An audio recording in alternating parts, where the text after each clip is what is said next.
Hello friends, GK trick study में आपका स्वागत है। दोस्तों, आज मैं लेके आया हूँ कालीबंगा सभ्यता।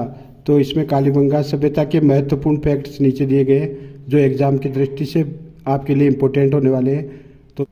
तो दोस्तों, कालीबंगा का शाब्दिक अर्थ है काली चूड़ियाँ। ये एक नगरीय सभ्यता थी। इसका स्थान क्या है? हनुमानगढ़ जिले में है। ये गग्गर नदी के किनारे स्थित है, जिसे गग्गर नदी को सरस्वती नदी भी कहते हैं। कालीबंगा की सर्वप्रथम जानकारी एल.पी. टेसीतोरी ने दी।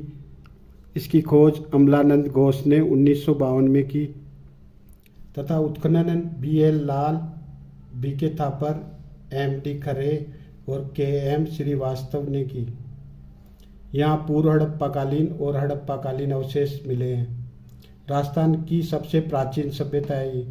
कालीबंगा से प्राप्त अवशेष, तो कालीबंगा से कौन कौन से अवशेष प्राप्त हुए उनकी सूची नीचे दी गई है। तो पहले आता है तांबे के औजार और हथियार और मूर्तियाँ मिली है। बैल, बंदर और पक्षियों की तांबे की मूर्तियाँ यहाँ से प्राप्त हुई है। अग्नि वेदिकाएँ, बैलगाड़ी का खिलौना, एक विशाल दुर्ग के अवशेष, तोलने के बाट, जुता हुआ खेत, एक साथ दो फसल बोने के प्रमाण कहाँ से मिले अपने को? कालीबंगा सभ्यता से। हवन कुंड के साक्ष्य कहाँ से मिले? कालीबंगा से। कब्रगाह कालीबंगा। भूकंप के साक्ष्य कहाँ से प्राप्त हुए? कालीबंगा सभ्यता से। हाँ, तो दोस्तों, कालीबंगा सभ्यता के फैक्ट्स आपको कैसे याद रहेंगे? जैसे ये एक काली की कहानी, इसके माध्यम से आपको कालीबंगा सभ्यता की सभी फैक्ट याद हो जाएंगे। तो देखते हैं ये काली की कहानी क्या है। तो मान लो काली नाम की कोई लड़की है। अब देखो, हनुमानगढ़ के नगर में रहती थी, काली चूड़ियाँ पहनती थी, विशाल दुर्ग जैसे घर में रहती थी, बड़े बड़े जुते हुए खेत थे, एक साथ दो दो फसलें होती थी, तोलने के लिए बाट कम पड़ जाते थे, बैलगाड़ी भर भर कर खिलौने लाती थी। पर काली के जीवन में भूकंप तब आया जब 52 साल के अमलानंद से अग्निकुंड या हवन कुंड के सामने उसका विवाह हुआ। वो वास्तव में खरा आदमी था, पर नशा करता था। नशे में थप्पड़ों से काली का चेहरा लाल कर देता था। तो आज ही नशा छोड़े और सेव योर लाइफ। तो दोस्तों, इस काली की कहानी में जो भी ब्लैक कलर से हाईलाइट हो रखा है वो कालीबंगा के महत्वपूर्ण फैक्ट है। तो एक बार देखिए, जैसे हनुमानगढ़ के नगर में रहती थी। तो कालीबंगा सभ्यता कहाँ है? हनुमानगढ़ में। ये एक नगरीय सभ्यता थी। नगर से क्या लोगे आप? ये एक नगरीय सभ्यता थी। काली चूड़ियाँ पहनती थी।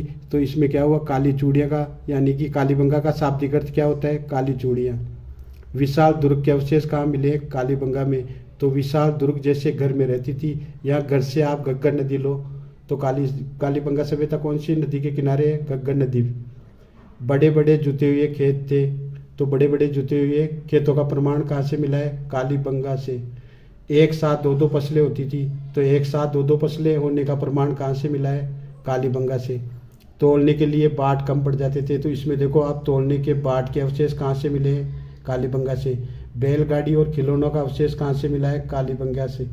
और भूकंप के अवशेष कहाँ से मिले हैं? कालीबंगा से। अमलानंद घोष ने 1952 में कालीबंगा सभ्यता की खोज की थी। अग्निकुंड और हवन कुंड के अवशेष कहाँ से मिले हैं? कालीबंगा सभ्यता से।